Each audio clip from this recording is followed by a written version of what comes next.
গেল এক বছর ধরে হামাস ইসরায়েল যুদ্ধের খেসারত দিচ্ছেন হতভাগ্য ফিলিস্তিনিরা। মধ্য গাজার এই শরণার্থী শিবিরের পরিবেশ দেখে বোঝার উপায় নেই, গেল বৃহস্পতিবার রাতেও কয়েক দফায় মিসাইল হামলা হয়েছে এই অঞ্চলটিতে। উত্তর গাজার বেতলেহিয়া শহরের বাসিন্দাদের ঘুম কেড়েছে ইসরায়েলি প্রতিরক্ষা বাহিনীর অতর্কিত অভিযান। নেতানিয়াহু বাহিনীর তাণ্ডব চলছে লেবাননেও। বৃহস্পতিবার বালবেক অঞ্চলে ইসরায়েলি হামলায় অন্তত অর্ধশত বাসিন্দা নিহত হয়েছে বলে নিশ্চিত করেছে দেশটির স্বাস্থ্য অধিদপ্তর। আহতের সংখ্যা ১০০ ছাড়িয়েছে।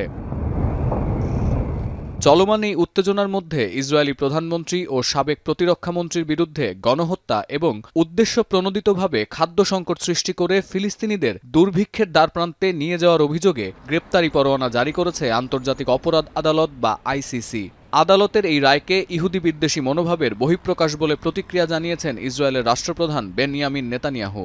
It is falsely accusing me, the democratically elected Prime Minister of the State of Israel, and Israel's former defense minister, Yoav Gallant, of deliberately targeting civilians.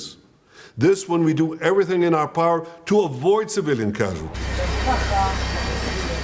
নিজ দেশে দুর্নীতি মামলায় অভিযুক্ত হলেও নেতানিয়াহুর বিরুদ্ধে যুদ্ধাপরাধের অভিযোগ এনে গ্রেপ্তারি পরোয়ানা জারির তীব্র সমালোচনা করেছেন ইসরায়েলি নাগরিকরা। যদিও যুদ্ধবিরতি কার্যকর ও জিম্মিদের মুক্তির বিষয়ে কোনো অগ্রগতি না দেখা যাওয়ায় নেতানিয়াহুকে বারবার কাঠগড়ায় দাঁড় করিয়ে আসছেন ইসরায়েলি জিম্মি পরিবারের সদস্যরা। Very much against it, because it means that we as Jews and the state of Israel has no right to defend themselves against all these attacks and evil things that are being done against us, and they are defending us. আইসিসির এই রায় প্রত্যাখ্যান করে বিবৃতি দিয়েছে যুক্তরাষ্ট্র। White হাউসের press secretary Karine জন Pierre বলেছেন, নেতানিয়াহুর বিরুদ্ধে পরোয়ানা জারি করতে অপরাধ আদালতের প্রসিকিউটর কেন এতটা তাড়াহুড়া করেছেন ওয়াশিংটনের কাছে তা পরিষ্কার না। যদিও এই রায়কে স্বাগত জানিয়েছেন ইউরোপীয় ইউনিয়নের ভাইস প্রেসিডেন্ট জোসেফ বোরেল। এই প্রথম মধ্যপ্রাচ্য ইস্যুতে ইউরোপ ও আমেরিকা সরাসরি পৃথক অবস্থান নিয়েছে, যা নেতানিয়াহুর জন্য সুখকর কোনো খবর নয় বলে দাবি করছে আন্তর্জাতিক গণমাধ্যম। আইসিসির পরোয়ানা নতুন আশার জন্ম দিয়েছে উল্লেখ করে এই রায়কে স্বাগত জানিয়েছে ফিলিস্তিনি প্রশাসন। আর যুদ্ধাপরাধী যেই হোক না কেন তাকে বিচারের আওতায় আসতেই হবে, এমন অভিমত প্যালেস্টাইন লিবারেশন অর্গানাইজেশনের।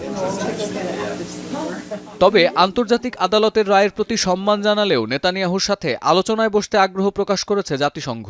সংস্থার মুখপাত্র স্টিফেন ডুজারিক বলেছেন, জাতিসংঘ সবসময়ই চায় আইসিসি স্বাধীনভাবে তার তদন্ত ও বিচার কাজ সম্পন্ন করুক, কিন্তু যুদ্ধবিরতি, মানবিক সহায়তা ও জিম্মিদের নিঃশর্ত মুক্তির বিষয়ে আলাপের সুযোগ থাকলে জাতিসংঘ মহাসচিব তা প্রত্যাখ্যান করতে পারবেন না।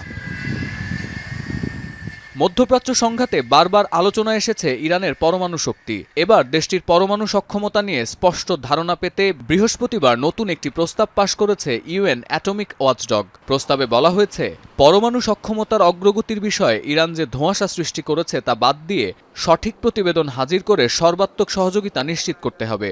প্রস্তাবনা পাশের আগে এই এজেন্সির প্রতিবেদনে বলা হয়েছে, ব্রিটেন, জার্মানি, ফ্রান্স ও যুক্তরাষ্ট্র শুরু থেকেই ইরানের পরমাণু সক্ষমতা নিয়ে উদ্বেগ জানাচ্ছিল।